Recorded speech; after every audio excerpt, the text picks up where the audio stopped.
Right, so we're at the stage of putting the brake shoes back together, and it is a bit of a sort of a fiddly and awkward job. So what we have done is only done one at a time, so you can use the old one as a sort of guide to the layout. So we've got the old shoe here with still the handbrake adjuster in it, and then what we've done is laid out the rough layer of the springs here.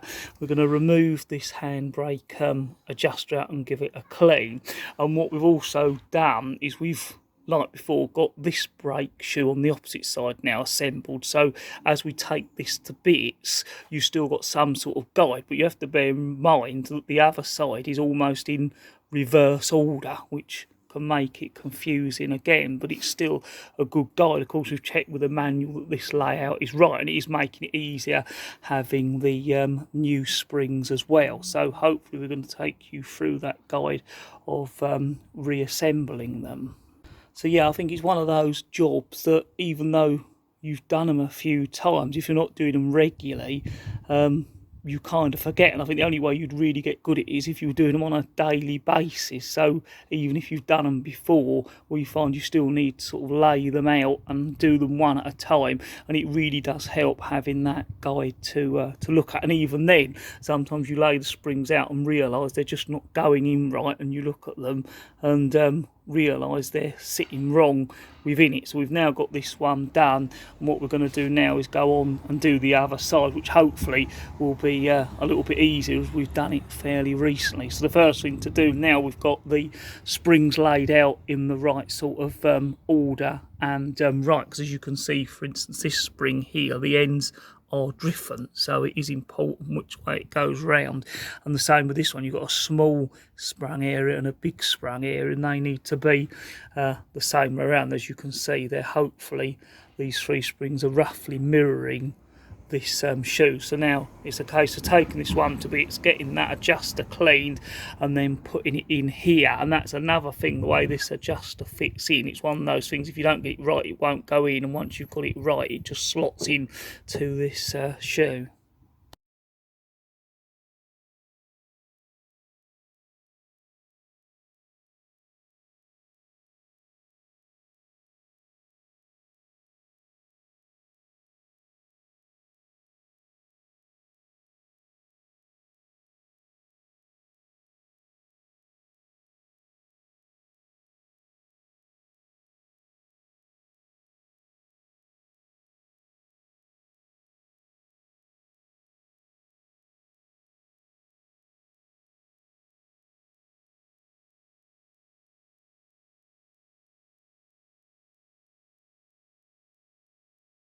So that's all these springs removed. All we've got to do is now remove that handbrake adjuster and give it a little clean up. But as you can see, even it's quite fiddly to take one of these to bits. And your first sort of thing when you put all this together is you want to keep it gentle in case it all comes apart. But it doesn't come apart as easy as you think. Those springs really do hold those shoes together.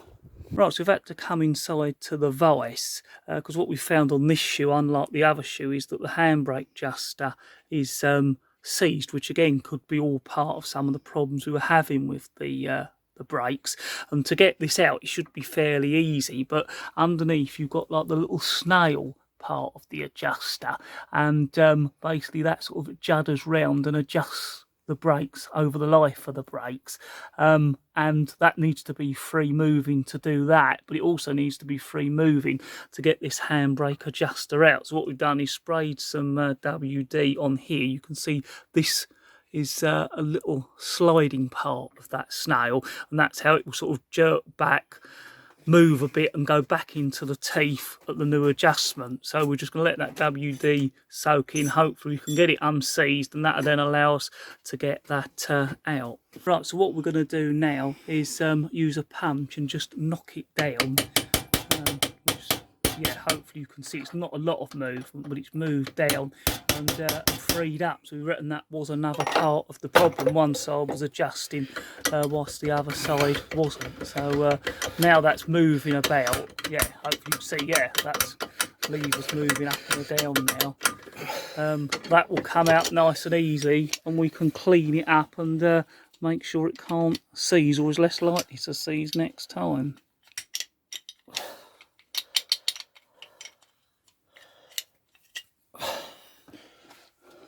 And that's it out. So you can see even then with it moving, there's still quite a fiddle to get that out. So if it's seized, you're never going to get it out.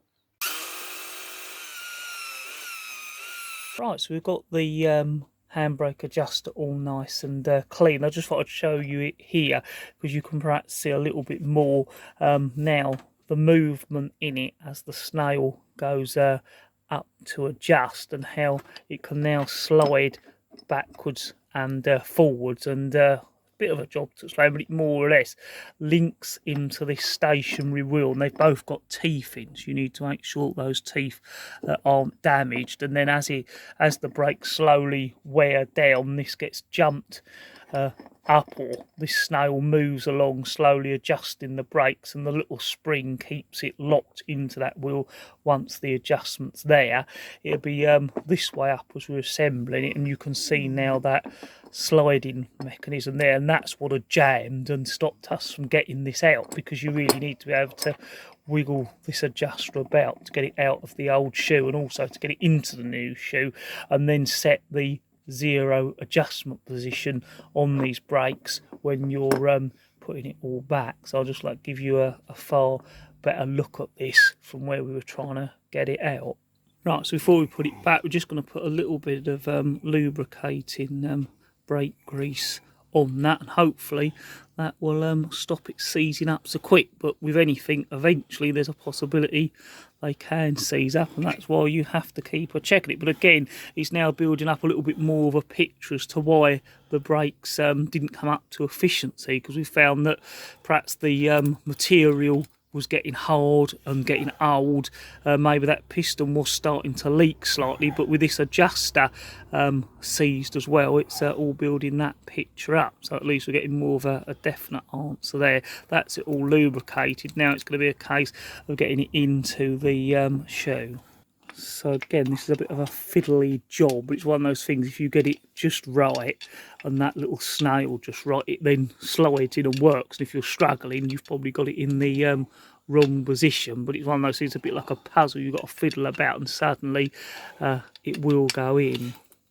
And yeah, as you can see, it's just dropped into place, and it should actually hold in place there unless you sort of really move it about to allow you to get the rest of the springs in place. Right, so we're just putting a little bit of grease there on the opposite shoe, just so that that handbrake lever has got a little bit of lubrication as well, and again will be less likely to initially seize. Right, so then it just really slots into that side until the spring is on. That's the spring that goes along the top, and what it does, it what we call drops in that side and hooks in the opposite side. And again, it can sometimes be a bit fiddly to get in, because it's this spring that really holds the shoes together initially. There, it's just gone in, so it just shows it depends. The other shoe we spent quite a bit of time fiddling to get that spring in, so it is different every time. The next spring to put in is the little teeny spring that goes up the top.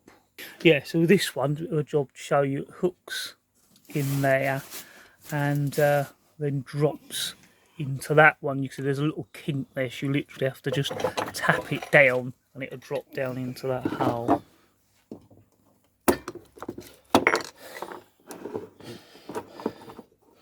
And that's the little spring getting in, a little bit more fiddly than the big spring this time. Now you can see it's hooking in there and dropping down into the shoe. Right, so the next thing to put back in is the little teeny spring that almost makes the adjuster a one-way. It will adjust the brakes, I suppose, tighter, but won't let them loosen off as they wear. Right, so the last bit now is to do what we call the bottom spring, and that is just a case of hooking it in one side and pulling it across to the bottoms.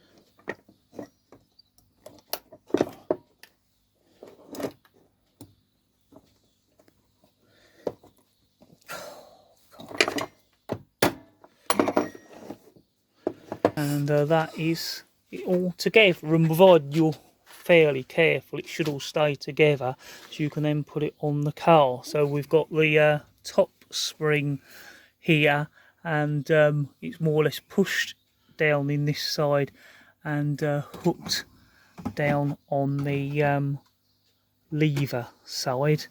Then you've got the teeny little spring on the handbrake lever side, the teeny little spring that keeps the adjuster only kind of moving in one direction to keep the brakes being adjusted, and then this bottom spring there. So hopefully, even though we perhaps couldn't show you every little bit, this gives you a good look at the layout on the shoe, which you don't often always see, and we find that so one of the most helpful things. As I said, we had the old shoe and the new shoe together. What also made it easy was we had the new and old springs, so we could lay out the old springs roughly how they were and keep a look at them for the new springs as well.